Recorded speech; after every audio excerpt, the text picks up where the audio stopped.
Our first story begins in the late 1960s, far out in the remote Canadian Northwest Territories. In the summer of 1968, a prospector named Alex M. and his partner, Veino Heimonen, were out in the wild on behalf of a Vancouver mining company. Their work was tedious and, by all accounts, uneventful. For weeks, they searched barren ground for mineral deposits and came up with nothing. But on their last day in the field, they found something extraordinary. It started with a gouge in the earth, a strange gully 50 feet long and 4 feet wide. Inside lay piles of oddly shaped rocks, most covered in moss and lichen as if they'd been undisturbed for ages. But stranger still was the fog. Hovering over the depression was a perfectly shaped tube of mist, standing still, completely unaffected by the wind. Curious, the men climbed closer. On top of the pile sat 2 large banana-shaped boulders. Scattered among them were dozens of translucent stones, smooth as glass, almost gelatinous in appearance. Alex compared them to frogs' eggs.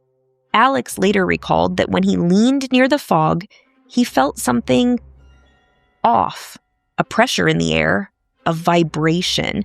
It was as if the atmosphere itself was pushing against him, warning him to stay back. But curiosity overcame him, and he stepped inside. Immediately, the world changed.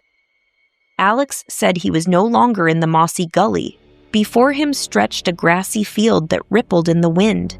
The grass grew taller with every step he took, soon reaching up to his chest. In the distance, he swore he saw a circle of trees with 2 towering palms in the middle, something that made no sense in the boreal forest of northern Canada. A dread filled him, a voice. He didn't know if it was in his head or coming from somewhere else, warned him not to go further. His mind went blank, and the next thing he knew, he was on his hands and knees, scrambling out of the mist, completely drained. When he looked up, the fog still hovered in place. And then he saw them. 2 men standing within the mist, hovering 3 feet above the ground. They were tall, over 6 feet, with long salt and pepper hair and beards. Their faces looked human, Caucasian, but they had no eyes. Their robes hung down to their calves and both wore sandals. One appeared to sit in an invisible chair, resting his chin in his hand like Rodin's famous statue, The Thinker. They didn't speak. They only watched. Terrified, Alex stumbled back to camp, never telling his partner what he had seen. He did, however, write to his brother. Later, he sent samples of the stones to a geologist who admitted he had no idea what they were made of. Alex never went back. He never sought publicity. And that, to me, makes the story all the more unsettling. If it was a hoax, why not seek attention?